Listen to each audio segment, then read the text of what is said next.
Irene! Hi, Mom. Hi, Irene. You're doing great, honey. Thanks.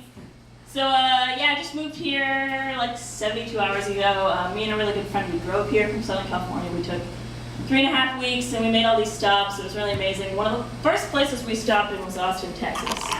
And their motto is keep Austin weird, but I'd say to make Austin less weird because we had a really bizarre time in Austin. So we were trying to do this on the cheap. We were sleeping on like wal-mart parking lots and what have you. So we signed up to couchsurf on couchsurfing.org with a young man. We arrived at his apartment, really nice apartment. He seemed great. We got there at 2 in the morning.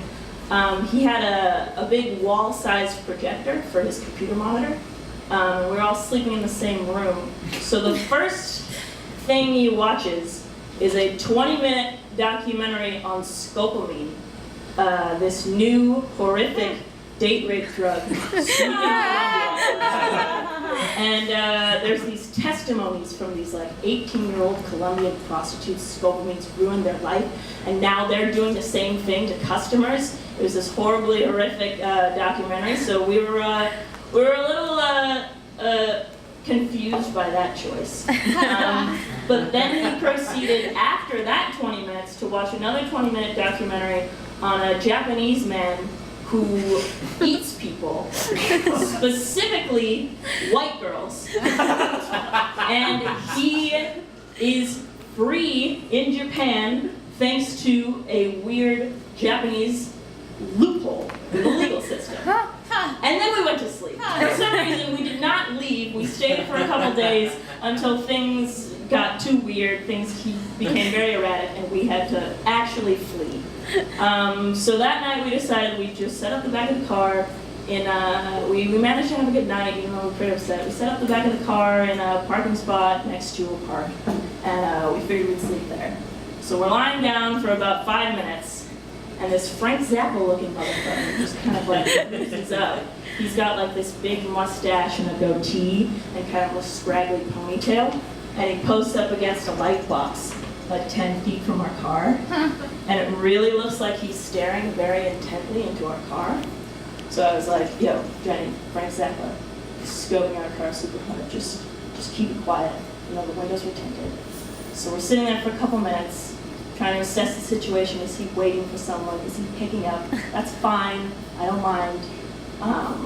But it really looked like he was staring very intently into our car, and I'm kind of looking at his face for several minutes, waiting to see what he's going to do.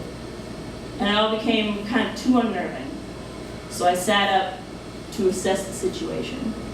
And he had a hand down his pants, and he was like slow jerking it. And I was like, oh my God, Jenny, he is jerking it. Like, and she was like, fuck that. She was ready to bust out of the car, and I was like, do not move, just stay here, like wait till he's done. It doesn't matter, just don't leave the car. She was like, fuck you.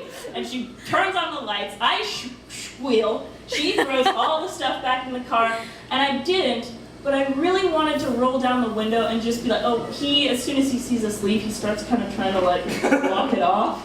And I didn't, but in retrospect, I wish that I had rolled down the window, not really to yell at him, but just to be like, come on, what the hell? Like, now we have to drop $30 on a hostel. Like, why can't go to a public library and do that? Like, anything other than this. So we had to go check into a hostel at 1 in the morning, and it all turned out all right. And I was really upset about the situation until I remembered that earlier in the evening, she and I had spent a full 10, maybe 15 minutes sitting in her car in the parking lot watching this couple passionately make out on a street corner until they started to leave, and we were like, oh shit, drive! And they saw us, and they were not amused. So I think we were really, if you look at it in a larger perspective, we were paying off a kind of karmic debt we'd incurred. And the moral of the story is you can't be Jack Kerouac if you're a girl. Thank you very much.